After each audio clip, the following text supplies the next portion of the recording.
Shalom, shalom, bien-aimés, shalom à tous, au nom de Yehoshua, le Seigneur, notre Maître. Voilà, j'espère que vous allez bien et que cet audio vous trouvera en bonne santé physique et spirituelle. Que Yahweh, notre Elohim, soit béni. Nous sommes mercredi 7/09/2022. Il est 22h59. Que toute la gloire soit donnée à Yehoshua, le Mashiach, notre Seigneur. Voilà.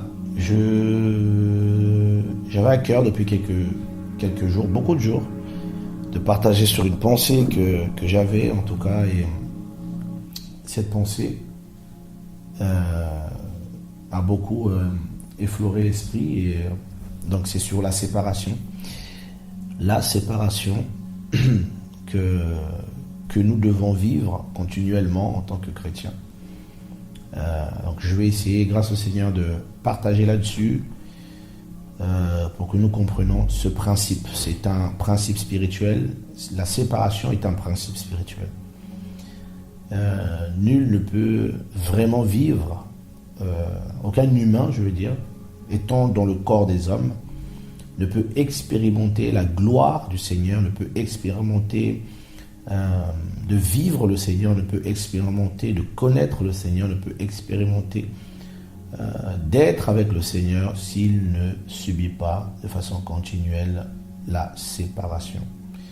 Être séparé. La séparation est un principe, la séparation est dans la sanctification. Nous sommes séparés pour être mis à part. Voilà, donc c'est à cela que nous allons nous atteler pour partager avec vous. Père, merci pour l'esprit qui donne la vie, qui donne l'intelligence et qui fait tellement de choses parmi nous.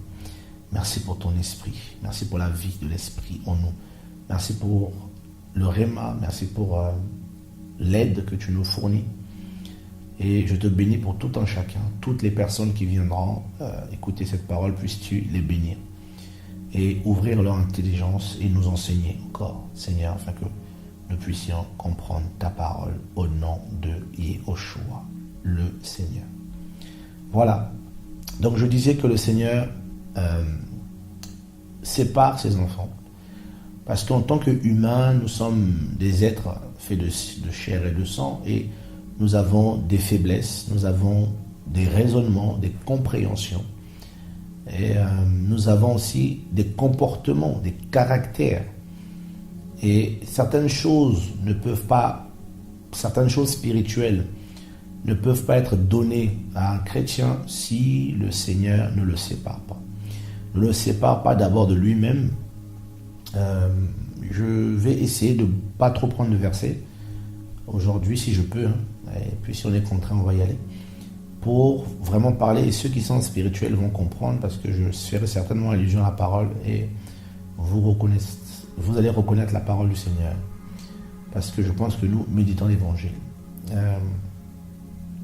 Quand le Seigneur a créé le monde, il a séparé. Voilà. Et, dès que le Seigneur touche une personne, il le sépare, parce que la naissance spirituelle, la nouvelle naissance est une séparation. Vous savez que Adam veut dire terre, la glèbe, celui qui est tiré de la terre. Et en créant, je vais simplifier, la planète Terre, le Seigneur, donc les cieux, en parlant d'abord de la terre, le Seigneur a, de façon énigmatique, sage, prophétique, annoncé dans les Écritures la chute d'Adam. Ce n'était pas quelque chose d'inconnu. Parce que dans l'hébreu, il est écrit Ve'aeretz tohu va-vohu. Ve'aeretz tohu va-vohu. Donc en gros, la terre devint Ayeta tohu va-vohu. La terre devint tohu et bohu. Donc informe et vide dans d'autres traductions de la Bible. Donc, c'est ce tohu et ce bohu, la terre va le subir, donc alors qu'au commencement, elle n'était pas comme ça. Donc vous voyez que Adam a subi quelque part. Donc la terre, Adam a subi, lui qui a été créé parfait, il avait subi un tohu et vohu. Et dans ce tohu vohu, le Seigneur va appeler la lumière. Vai Omer Elohim, Yehi Or, va Yehi Or. Et Elohim appela la lumière. Donc, et la lumière va arriver, automatiquement, le Seigneur va mettre une séparation entre la lumière et les ténèbres. Vayavdel Elohim ou Eta Or Kitov. Donc, le Seigneur va voir que la lumière était bonne et il va appeler le jour, il va créer le jour, donc Or, et il va créer la nuit, Karalaïla en hébreu. Donc, il va avoir eu une nuit et un matin. Voilà. Donc, dès le début, on voit une séparation déjà qui est là. La lumière est venue pour séparer. Et la terre ne peut pas évoluer parce qu'elle est devenue informe et vide sans la séparation, donc sans l'apparition de la lumière.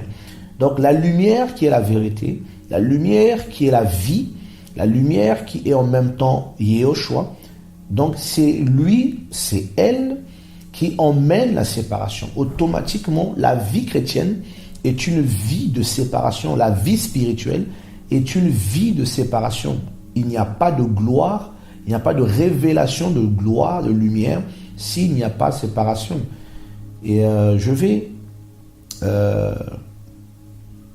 prendre... bon, allez, on va y aller quand même.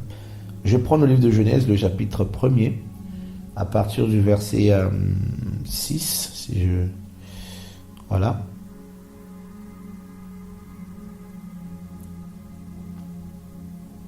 Donc, vous voyez bien que on va même prendre à partir du verset 3, juste pour la compréhension de tous. En tout cas, j'espère que nous allons suivre.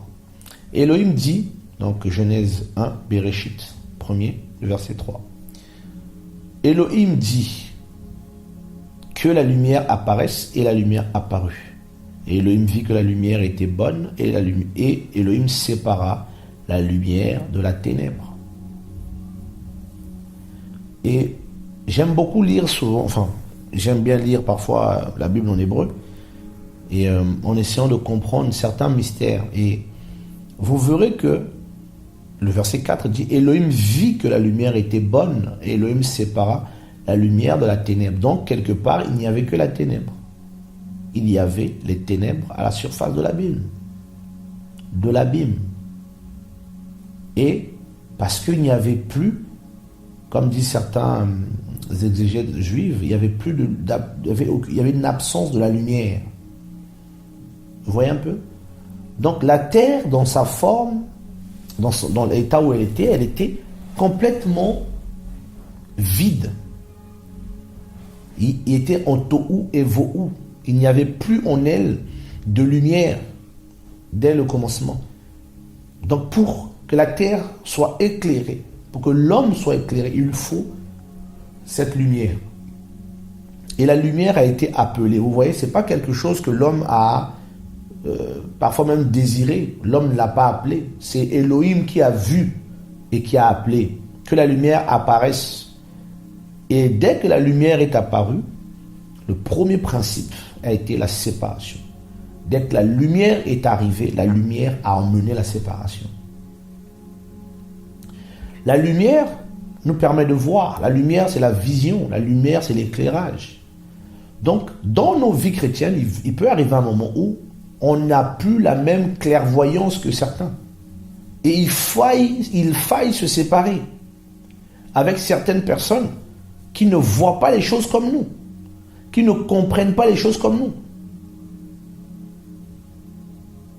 Et parce que beaucoup comme Adam, comme la terre, beaucoup sont devenus Ayeta tohu vavohu, ils sont devenus vides parce qu'ils ont perdu la lumière, parce qu'ils ont perdu la clairvoyance spirituelle, parce qu'ils ont perdu le Seigneur simplement. Ils ont perdu la vie de l'esprit.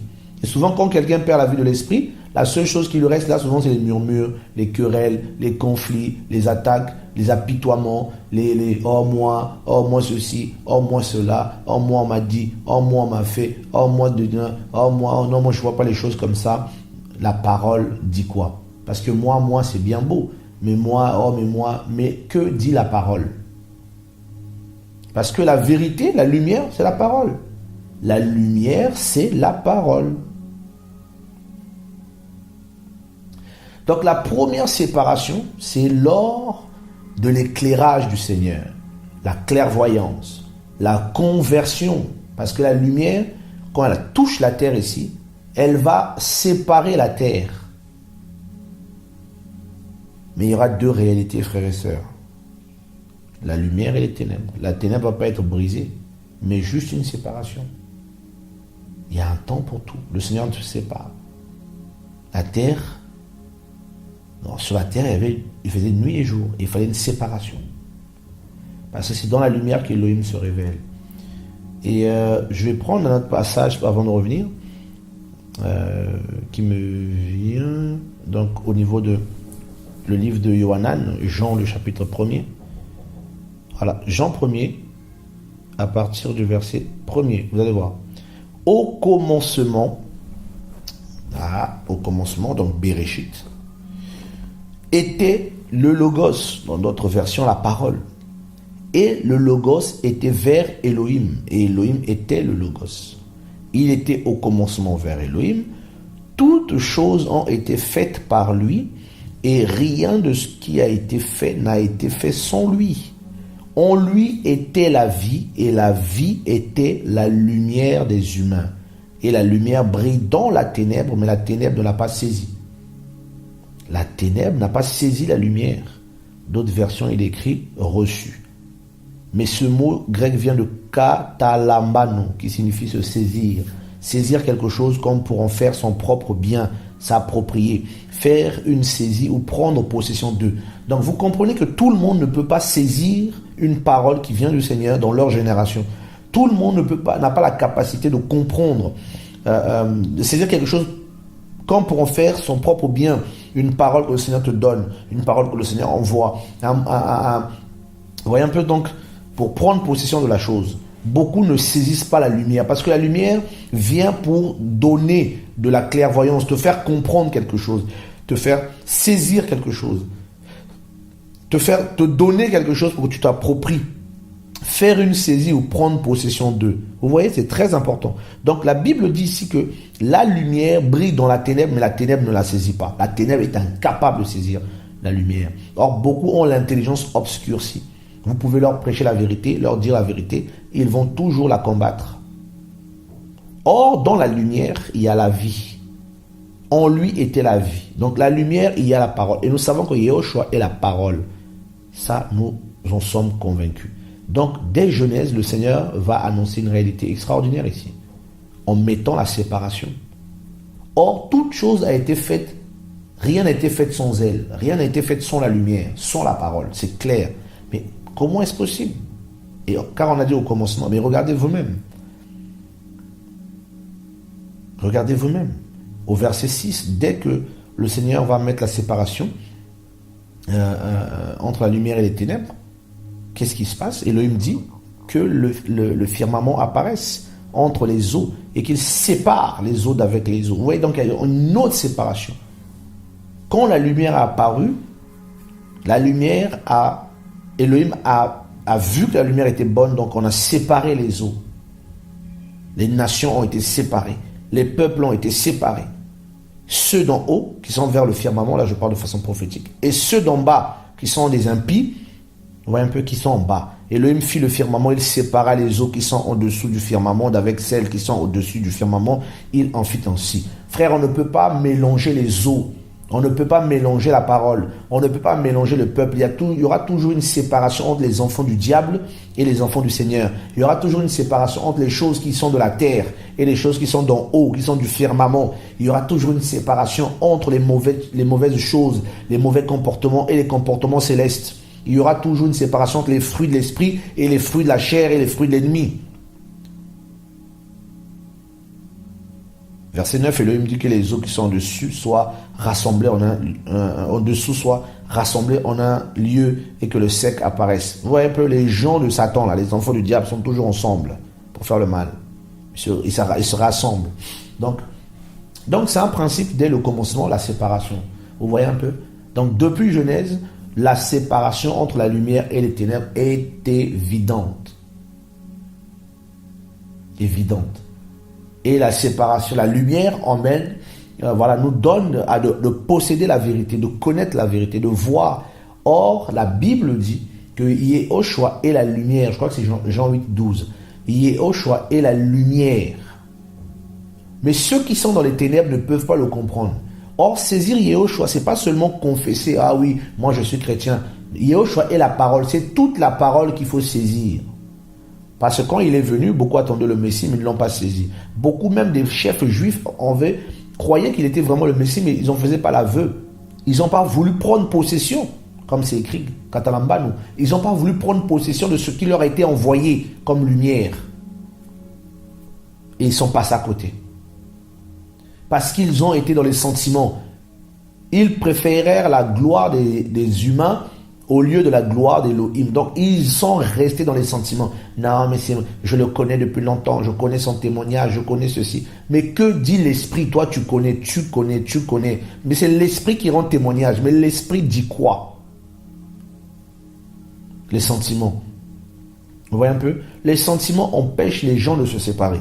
Les sentiments empêchent. Il y a un moment où, si tu veux aller plus loin, la gloire du Seigneur dans la vie de quelqu'un va t'emmener dans des séparations. Oh oui, tu vas te séparer de certaines personnes que tu aimais. Si tu refuses de le faire dans la paix, ça sera fait dans la brutalité. Le Seigneur va te séparer parce que tu dois monter, tu dois aller ailleurs, tu dois quitter. Il y a un plan du Seigneur. Le Seigneur regarde au plan qu'il a tracé pour nous. Nous, on regarde à ce que nous vivons actuellement. Au plaisir d'être ensemble, au plaisir de manger ensemble, au plaisir de dormir ensemble, au plaisir de prier ensemble. Mais quelle est la volonté du Seigneur? Dans Acte 13, Acte 13, le verset 2, à un moment où vous allez voir que Paul et Barnabas étaient en train de prier. Et le Seigneur dit, séparez-moi maintenant Barnabas et Shaoul pour l'œuvre à laquelle je les ai appelés. Ils étaient ensemble avec des frères en train de prier. Le Seigneur demande qu'on les sépare pour l'œuvre à laquelle il les avait appelés. Donc sans la séparation, frères et sœurs, il n'y a pas la gloire du Seigneur. Tu ne rentreras pas, je ne rentrerai pas dans les choses qui me sont destinées, dans les choses dont je dois prendre possession. Katalambano. Prendre possession d'eux. Donc c'est la lumière qui vient nous éclairer. Paul priait ici, le Saint-Esprit, l'Esprit de lumière, vient éclairer les hommes qui étaient là. Et il leur dit, il faut séparer Paul et Barnabas entre vous là. Séparez les deux de vous pour que eux aillent faire ce pour lequel je les ai appelés. Imaginez-vous si Paul et Barnabas étaient dans les sentiments. Mais non, mais nous on sert le Seigneur avec eux. On a toujours servi le Seigneur ensemble. Seigneur, laisse-nous, on va rester ensemble. On ne va pas bouger. Non, Seigneur, on ne va pas quitter ceci. On ne va pas faire ceci, cela. Non. Il faut se séparer parfois de la mauvaise compagnie, se séparer, bouger. C'est un principe. La séparation mène la sanctification. La séparation mène la délivrance. Il y a des choses, on peut t'imposer les mains pour être délivré de ça. Non, c'est une décision qui va te délivrer de ça. C'est la séparation. Tu dois quitter la chose. Non, Seigneur, je suis dans un péché, ce péché. Tu dois décider de quitter la chose. Si tu ne quittes pas la chose, là, tu vas toujours tourner en rond. Ça va devenir pesant au bout d'un moment. Vous voyez un peu? C'est après la révélation dans Genèse 1er de la lumière que les choses, le Seigneur va commencer à donner les choses. Il va faire ceci, il va faire cela, il va faire ceci, les semences, tout ça. C'est d'abord la lumière qui emmène la séparation. Donc s'il n'y a pas de séparation avec la ténèbre, c'est qu'il n'y a pas la lumière, il n'y a pas l'éclairage, il n'y a pas l'esprit. Le Seigneur sépare Paul et Barnabas. Et plus tard, il va même séparer encore Barnabas et Paul. Pour que Paul aille faire c'est pourquoi le Seigneur l'a appelé. Donc vous voyez qu'il faut vraiment que cela soit une réalité en fait. Il faut le comprendre. Il ne faut pas être dans les sentiments.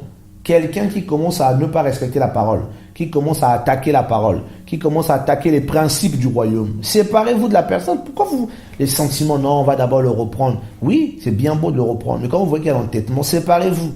Il va vous entraîner. Quelqu'un qui crée des conflits partout, qui crée des jalousies, qui crée des... Comment dire ça? Qui crée des conflits partout, qui ramène la zizanie, qui partout il y a des problèmes. Il est toujours, son nom est toujours dedans. Au bout d'un moment, il faut arrêter avec les sentiments. Non, on le connaît, oui, mais il faut demander au Seigneur qu'est-ce qui se passe. Qu'est-ce qui se passe?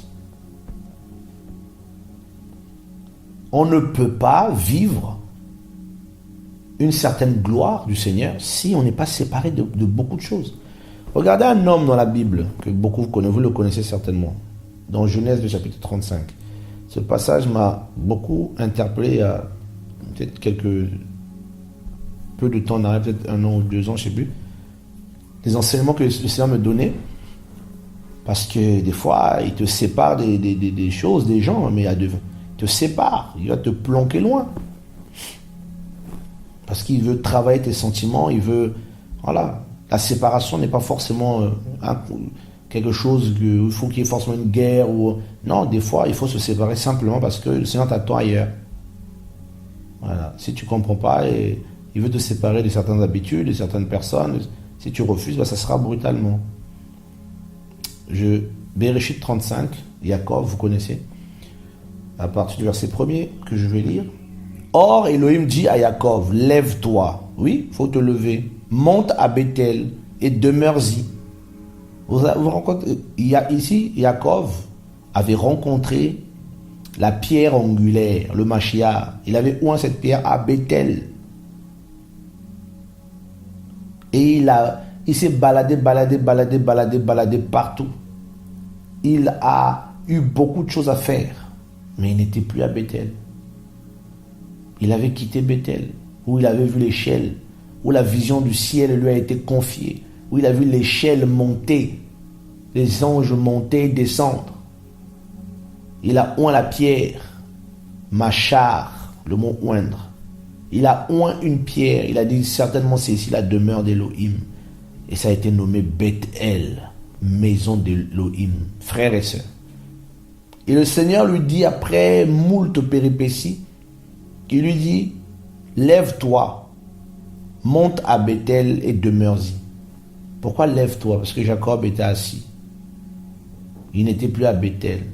Tu y dresseras un autel au El qui t'a paru lorsque tu fuyais en face d'Esav, ton frère, lorsque tu étais faible dans tes combats, dans tes soucis, tes tracasseries, lorsque tu avais des difficultés, je t'ai apparu pour te secourir et c'était à Bethel. El, que beaucoup ont traduit par Dieu, mais qui veut aussi dire force, puissant. Le fort qui t'avait apparu quand tu fuyais dans ta faiblesse, parce que tu avais peur, le fort, le puissant qui t'est apparu, dont tu as dit qu'il était à Bethel, repars là-bas. Jacob dit à sa famille et à tous ceux qui étaient avec lui, verset 2, ôtez les Elohim étrangers qui sont au milieu de vous, purifiez-vous et changez de vêtements. Levons-nous et montons à Bethel. Là, je dresserai un autel au El qui m'a répondu au jour de ma détresse et qui a été avec moi dans le chemin où j'ai marché. Donc à Bethel, elle lui avait répondu. Parce que c'est à Bethel que le Seigneur répond aux gens. C'est à Bethel le jour de ta détresse, dans sa présence. Et il a été avec lui sur tout le chemin, l'Élohim de Bethel. Mais il devait remonter là-bas. Mais il avait compris que les gens qui étaient avec lui, les gens qui l'accompagnaient, les gens qui formaient sa maison, les gens sur lesquels il s'appuyait, avaient avec eux des téréphim, des idoles. Tu peux être entouré des gens, tu penses que ces gens t'aiment, mais ils sont en train de t'alourdir. C'est eux-mêmes qui vont t'emmener dans des chemins bizarres. Ils profitent de ta grâce. Parce qu'ils savent que tu es Jacob, Elohim est avec toi, que Elohim t'a rencontré à Bethel, mais tous ces gens ont mené autour de toi des ailes étrangers, des comportements bizarres, des conseils impies. Voilà pourquoi il faut se séparer. Il faut se séparer. Des gens qui te donnent des conseils. Oui, le Seigneur avec toi, frère, il faut faire. Qu'est-ce que je n'ai pas entendu? Et Jacob dit, si on doit monter à Bethel avec des gens comme ça, non, ça ne va pas marcher. Vous voyez un peu, Jacob était arrivé à un niveau, il avait été dans la compromission. Il s'était compromis. Et il y a eu beaucoup de choses dans sa maison. Là, c'est juste après le viol de Dina, sa fille. Jacob, qui était quelqu'un qui aimait le Seigneur, à qui Elohim s'était révélé plusieurs fois, était entouré des Elohim étrangers dans sa propre maison. Des gens impurs et qui avaient des vêtements impurs. Donc une fausse justice. Il était entouré de faux frères, des gens qui avaient d'autres désirs, qui avaient d'autres visions, qui mangeaient chez lui, puis qui se servaient de lui pour manger, qui se servaient de lui pour se réaliser. Mais une fois réalisés, là, ils vont t'oublier. Il y a des gens comme ça. Quand ils sont petits, ils t'écoutent. Alléluia, amen, frère, vraiment donne-nous des conseils. Ah, tu es un grand frère, tu es un père, tu es tout ce que tu veux. Mais une fois qu'ils ont commencé à voir un peu ce qu'ils veulent, là, ils vont te cracher dessus. Ils vont te salir, ils vont te vilipender comme des personnes qui se lèvent contre des aînés dans la foi, contre des pères pour les attaquer. Frère, cette génération-là, il y a beaucoup de folie. On ne se lève pas contre les aînés, contre les pères. Il faut faire attention. Parce que tu te tues. Jacob dit, ôtez. Jacob savait que ces gens-là étaient bizarres. Mais il était au milieu d'eux. La mauvaise compagnie. Des chrétiens qui sont entourés des gens qui vivent dans le péché, qui pêchent. Des gens qui se moquent du Seigneur. Des gens qui ont des doubles vies. Des gens qui pratiquent le péché. Des gens qui sont dans des... C'est terrible. Des fois même, je suis choqué je le dis de façon ouverte, moi de toute façon, c'est pas mon problème.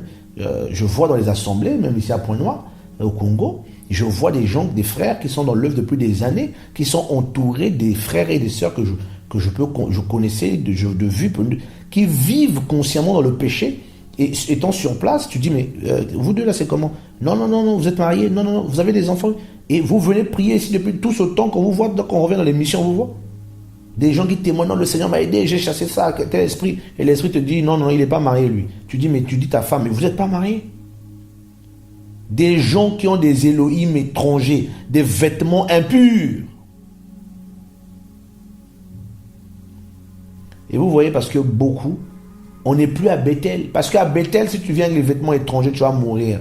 Si tu rentres là-bas avec des Elohim étrangers, tu vas mourir comme les enfants de Aaron sont morts. Tamar ou Itamar et je ne sais plus qui ont été tués parce qu'ils ont ramené un nouveau parfum. Vous voyez un peu? Donc il faut la séparation. La lumière emmène la clarté. Dans la lumière, on voit le péché. Donc tu vas voir le péché. Le Seigneur va te dire, regarde, il y a le péché. Si c'est toi-même, il va te dire, réponds-toi. Des fois, tu viens prier et te dis, il y a ça là. Tu dis, Seigneur, pardonne-moi. Règle-moi ça d'abord. Tu ne rentres pas dans ma présence, d'abord, tu règles ça. Chaque, des fois, détail de tes pensées, il le scrute. Le Seigneur est à cheval sur ton cœur. Il te dit ça, j'ai pas aimé. C'est ça, c'est la séparation. C'est la sanctification. Tu es séparé. Mis à part. Les Elohim étrangers. Des frères qui fréquentent des chrétiens qui vivent dans le péché. Ils savent dans quel péché beaucoup sont. Mais ils sont toujours là. Oh, mais non, tu sais, le Seigneur va faire grâce. Il faut laisser les gens le temps. Le Seigneur change les gens. Le Seigneur transforme les gens. Mais vous diluez l'évangile. Vous baissez l'intensité de la chaleur. La nourriture ne va pas cuire, mon ami. Le pain ne va pas cuire. L'évangile dit ceux qui sont à Éosh ont crucifié la chair et ses désirs. Mais dans les assemblées d'aujourd'hui, la chair et les désirs ne sont pas crucifiés. Elles sont plébiscitées, elles sont cautionnées. Aucune séparation d'avec les ténèbres. Voici l'agneau d'Élohim qui ôte le péché du monde, qui nous sépare. Il est mort, il nous sépare. Tous les jours, il nous sépare. Tout le temps, nous sommes séparés. À la conversion, nous sommes séparés. L'esprit nous sépare.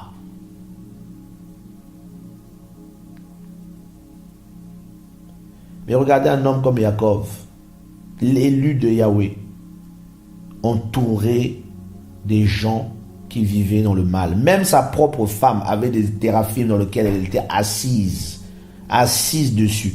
S'asseoir à la base, le fondement est assise. Au lieu d'être assise sur la parole, assise sur la foi sur Yahweh Elohim, elle était assise sur les théraphim de son père.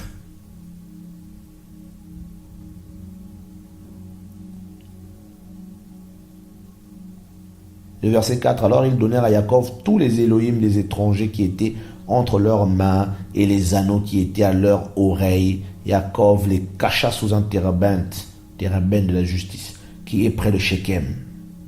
Puis ils partirent. Et Elohim frappa de terreur les villes qui les entouraient. Donc Elohim ne pouvait pas frapper pour les sauver, pour les délivrer, pour les guérir, pour les conserver, parce qu'il y avait une guerre dans l'esprit, il y avait une guerre dans le physique, du moins aussi. Parce que là, il y avait eu le problème, il avait peur. Et la peur l'a ramené à l'Élohim de sa jeunesse. Quand il fuyait, là, il était en train encore de fuir.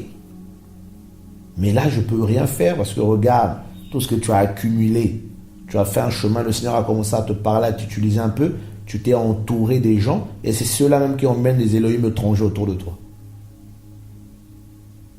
Pour t'aveugler. Et une fois Yahweh l'a dit, monte à Bethel, lève-toi. Il a compris, non, il faut que je me sanctifie. Il faut que je sanctifie ceux qui sont avec moi.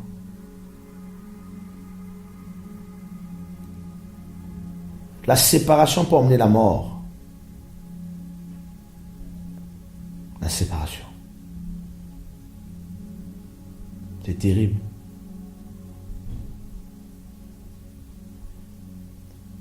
Et vous remarquerez, si vous lisez plus loin, quand le Seigneur va dire à Yaakov de monter à Bethel, et arrivant à Bethel, il met l'autel, il met là un autel, il invoque Yahweh. Elohim lui dit, je suis El Shaddai, porte du fruit et multiplie-toi. Vous voyez un peu, à Bethel, c'est là où on porte du fruit. Parce qu'il s'est séparé, la terre a commencé à produire. Une nation, une assemblée des nations naîtra de toi et des rois sortiront des terrains. Je te donnerai la terre, verset 11, verset 12. Je te donnerai la terre que j'ai donnée à Abraham et à Yitzhak, et je la donnerai à ta postérité après toi. Elohim se leva au-dessus de lui à l'endroit où il avait parlé. C'est terrible. À Bethel, Elohim l'a rencontré de nouveau, puissamment. Et Yaakov dressa un monument à l'endroit où il lui avait parlé. C'est dans sa présence qu'Elohim parle. Un monument de pierre sur lequel il fit une libation et versa de l'huile. La deuxième fois à Bethel, il fallait renouveler l'alliance, il fallait se séparer. Yaakov donna le nom de Beth-El à l'endroit où Elohim lui avait parlé. Puis ils partirent de Bethel. Il y avait encore une certaine distance jusqu'à Ephrata, que vous connaissez aussi. Lorsque Rachel accoucha, elle eut un accouchement difficile. Et comme elle avait beaucoup de peine à accoucher, la sage-femme lui dit, n'aie pas peur, car tu as encore un fils.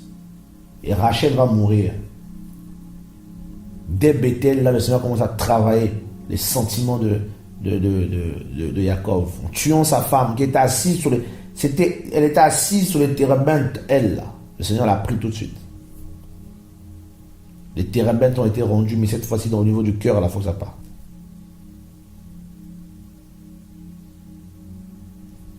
Et plus tard, c'est une autre personne qui va mourir et le Seigneur va commencer à mettre de l'ordre dans la maison de Yaakov. La séparation. Vous voyez un peu? Donc la séparation emmène la révélation. Plus tu te sépares, plus l'homme se révèle. Plus il se révèle, plus il te sépare. C'est ça qui est terrible. Et le Seigneur va, depuis même la naissance de la nation israélite, vous verrez que lorsque le péché va rentrer, le Seigneur va séparer tout de suite les Lévites avec le peuple. Parce que eux, ils avaient, quand l'éclairage est venu, quand Moïse a parlé, eux, ils ont pris position pour la vérité. Tout de suite, la génération des Lévites. Pris position. Et le Seigneur avait dit dans Nombre 8, verset 14, il dit, tu sépareras les Lévites du milieu des enfants d'Israël et les Lévites m'appartiendront. Donc ceux qui se séparent, c'est ceux qui appartiennent au Seigneur. Voilà. Ils ont été séparés.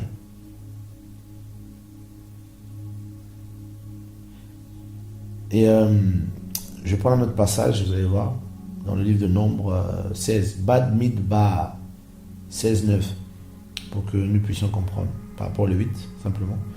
Est-ce trop peu de choses pour vous que l'Élohim d'Israël vous ait séparé de l'assemblée d'Israël pour vous faire approcher de lui, afin de faire le service du tabernacle de Yahweh et pour vous tenir devant l'assemblée afin de la servir? Donc, nul ne peut se servir le Seigneur s'il n'est pas séparé.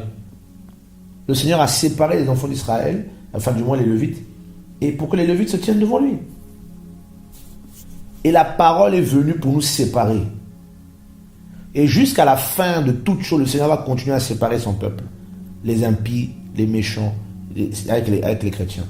Et, les anges viendront à la fin pour séparer, comme le dit la parole aussi.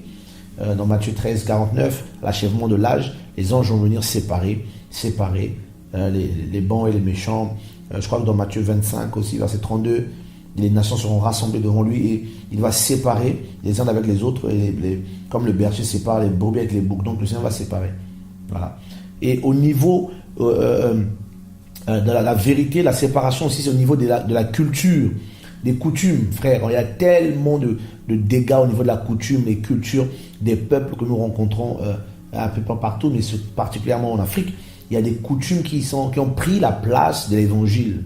Voilà, la dot, des coutumes bizarres, des traditions bizarres. Non, mais l'ethnie intel, le machin fait ça. Et le Seigneur dit, car je suis venu séparer l'homme d'avec son père, et la fille d'avec sa mère, et la belle-fille d'avec son père, avec sa belle-mère du moins. Frère, mon père a dit, il faut honorer les parents, tout ça. Le Seigneur a dit, il est venu séparer. Si ton père, ta mère, ton je ne sais pas qui, commence à t'imposer des choses qui sont contre la parole. Mais le Seigneur dit, c'est la séparation dans le sens où il faut refuser toutes ces choses qu'on impose, qui ne donnent aucune gloire au Seigneur, qui est contre la Bible, anti-scripturaire. Il faut dire non, je ne ferai pas telle chose avec tout le respect et tout l'amour, mais je ne vais pas me soumettre à des choses qui sont contre la parole. Et le Seigneur a dit, Matthieu 10, 35, il va séparer père, fils et toutes ces choses-là.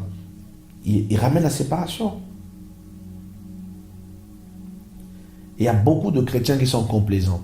Et parce qu'ils ne veulent pas la vérité, ils vont mentir en disant non, moi je n'ai pas la conviction, le Seigneur ne m'a pas donné cette conviction-là. Non, ils sont déjà convaincus en eux-mêmes, ils ont déjà fait leur choix. Voilà pourquoi le Seigneur ne parle pas. Ils ne montent pas à Bethel, ils ne se lèvent pas pour aller à Bethel, pour parler avec le Seigneur. Ils ne veulent pas laisser leur raisonnement tomber. Ils ne veulent pas dire, bon Seigneur, peut-être que je n'ai pas compris. Parle-moi avec sincérité de cœur pour que l'Élohim les éclaire. Ils ne veulent pas. Eux, c'est toujours les mêmes choses. Et beaucoup de chrétiens, vu qu'ils aiment aussi les prophéties, là, ils vont s'acoquiner les faux prophètes, tout ça, là, des gens qui prophétisent à longueur de temps, toujours prophétie. Il faut plus aimer la parole que les prophéties. Prophétie sur prophétie. Oh, parole de connaissance. Oh non, lui, il a la prophétie. Oh non, il faut d'abord la parole. La parole, c'est la lumière. C'est la lumière qui éclaire. Ce n'est pas les prophéties. Voilà. Moi, personnellement, les gens qui prophétisent tout le temps, là, moi, je ne veux pas de... J'ai des trucs dangereux. Voilà. Il faut se séparer. Se séparer. Parce qu'il y a tellement de... Aujourd'hui, les chrétiens sont comme perdus, ils sont comme envoûtés. Comme envoûtés, on a des langages complètement charnels et on ne veut pas se séparer. Le Seigneur peut nous séparer des gens, pas parce qu'on ne les aime pas, mais parce que le Seigneur ne nous voit plus avec eux, en fait. C'est un autre temps pour nous. Il faut passer à autre chose. Il faut aller à une autre mission. C'est important de le comprendre. Il faut se séparer aussi des méchants et des gens qui ne veulent pas obéir au Seigneur. Comme Paul pouvait le dire dans Romains 16, si ma mémoire est bonne. Qu'il ne faut pas se mêler aux gens qui créent des divisions parmi nous.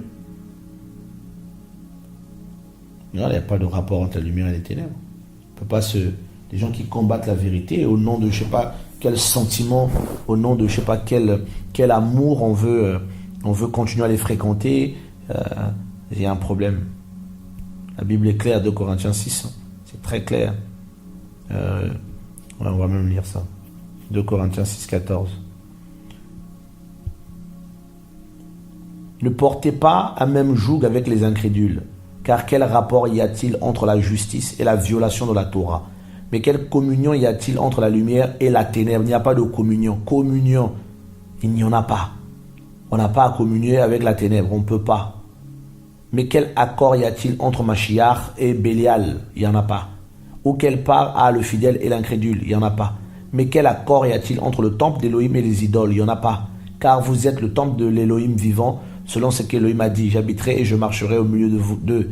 Je serai leur Élohim et ils seront mon peuple. C'est pourquoi sortez du milieu d'eux et séparez-vous, dit le Seigneur. Ne touchez pas à ce qui est impur et je vous recevrai avec bonté. Et je serai pour vous un père et vous serez pour moi des fils et des filles, dit le Seigneur Tout-Puissant. Voilà. Le Seigneur veut nous accueillir, mais il faut qu'on se sépare. Il veut être un père pour nous, il faut qu'on se sépare d'avec la mauvaise compagnie, d'avec les choses de ce monde, d'avec le péché, pour être sanctifié. Et il faut aussi se séparer de certaines personnes.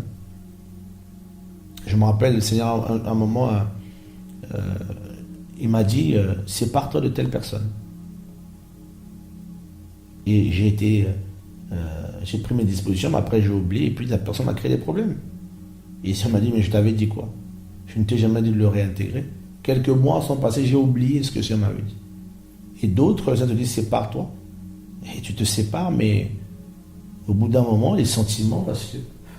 Et puis tu as des problèmes. Le Seigneur te dit, oui, il fallait te séparer. Donc il provoque des fois des clashs. Parce que les sentiments étaient devenus très forts. Donc il provoque des clashs pour que ça pète, pour que tu passes à autre chose. Parce que quand c'est comme ça, les gens commencent à t'imposer des choses, te donner des conseils. Non, tu dois faire ça, tu as un appel, tu vas faire ça, tu vas décoller, tu vas. Le Seigneur va te faire décoller. Je vois que tu vas être élevé par le Seigneur. Arrêtez avec vos histoires, le Seigneur va t'élever. Frère, l'élévation là, c'est le ciel. On voit un peu donc le Seigneur, il dit, sépare-toi. Pas par la haine, ni par la colère, mais ces gens ne te donneront pas, ces personnes ne te donneront pas des bons conseils. Pour préserver ton cœur, sépare-toi d'eux. Au lieu de souffrir inutilement sous leurs paroles, non, il faut se séparer. Pour passer à autre chose. Pour rester avec le Seigneur. Voilà. Se séparer des gens qui combattent l'évangile, qui veulent tout le temps faire des débats. Non, il faut qu'on se voit pour discuter. Comment ça, telle chose a été faite, telle chose a été dit. Il faut expliquer. Non, frère, il n'y en a pas le temps. Séparation. Bon. Les vaines disputes là, des gens à la pensée corrompue et privée de la vérité, qui pensent que la piété est une source de gain. Sépare-toi de ces sortes de gens. Voilà. Et des fois, ici, frère, il y a un prix à payer par rapport au Seigneur. C'est pas évident. C'est pas évident. La crainte du Seigneur, la sanctification, c'est aussi la séparation. C'est avec nous-mêmes. Le Seigneur va dire à Abraham, sors de ton pays. Où ça? Babylone, Babel. Sors de là. Loin de ton pays, loin de la terre de tes parents, loin de tout. Et vous verrez vous-même dans la Bible. À un moment, le Seigneur va dire je crois que c'était avec Lot, quand le Seigneur va dire à Abraham, il avait dit à Abraham de partir, mais Abraham, il part, il emmène son neveu. Au bout d'un moment, il y a un problème. Le neveu n'était pas prévu dans les plans du Seigneur, il n'était pas prévu. Abraham, c'était lui. Toi, une descendance, mais pas la descendance de quelqu'un d'autre. Et Abraham et Lot, problème, mais paf, Lot se sépare d'Abraham et le Seigneur dit, lève les yeux maintenant, vois. Tant que Lot était là, il ne voyait pas. Il y avait un voile sur lui. Vu que Lot veut dire aussi voile. Il sort avec son père. Sors de la maison de ton père. Quand tu prends la maison de ton père, tu pars avec. On a dit, l'Ech Lecha, va pour toi. Lui, il dit, je m'en vais. Il prend son père, Terach, et il l'emmène. Ouais, un peu. On peut croire obéir au Seigneur, mais en faisant le contraire. Le Seigneur a dit, va là-bas, toi tu y vas, mais tu prends ce qu'il t'a dit de laisser. Avec toi. Le Seigneur t'a dit, je t'appelle à mon service. Mais toi, tu vas avec ton intelligence, tes manières, tout. Non. Et était rare, le Seigneur était obligé de le tuer. Et l'autre de le chasser. Séparation. Il fait un enfant dans la chair. Séparation avec Ishmaël. Séparation. Ce que le Seigneur t'appelle à faire, ce que le Seigneur veut que tu vives, ta communion avec le Seigneur peut emmener la jalousie du Seigneur pour toi. Parce qu'il aime te voir dans une certaine position, il veut te voir dans une certaine position, dans une certaine attitude. Donc il te sépare de tout ce qui peut t'empêcher. Seigneur, merci pour ta grâce. Sépare-nous, sépare-moi de tout ce qui me fait obstacle à ma croissance avec toi, à ta connaissance simplement, à la vie de l'esprit. Seigneur, sépare-moi, s'il te plaît, parce que c'est toi qui sépares. Dès le commencement, tu as séparé la ténèbre avec la lumière. Sépare-nous, Seigneur, sépare-nous de ce qui nous empêche d'aller plus loin avec toi. Sépare-nous de la désobéissance qui souvent nous empêche de vivre ta gloire, de vivre ta présence. Alors que nous la réclamons, nous voulons la vivre, mais on ne donne pas des choses au Saint-Chien. Et à cause de notre résistance parfois, nous passons à côté de beaucoup de choses, Seigneur. Alors sépare-nous, Seigneur. S'il te plaît, mon Père, sépare-nous, sépare-moi, mais vraiment de façon profonde, avec ce qui fait la honte dans nos vies et ce qui nous crée des soucis. Sépare-nous de la mauvaise compagnie, sépare-nous des mauvaises choses, sépare-nous de la méchanceté des humains, de notre propre méchanceté. À toi seul soit la gloire, l'honneur et la majesté. Amen. Voilà, frères et sœurs, que la gloire soit au Seigneur et au Yeshua notre Maître. Que la paix et la grâce vous soient multipliées en son nom et que ceux qui sont du Seigneur soient préservés jusqu'au jour de l'apparition du grand roi ou bien jusqu'au jour où nous aurons fini notre course sur la terre. Merci, Seigneur Yeshua. Garde-nous pour ton retour. Amen.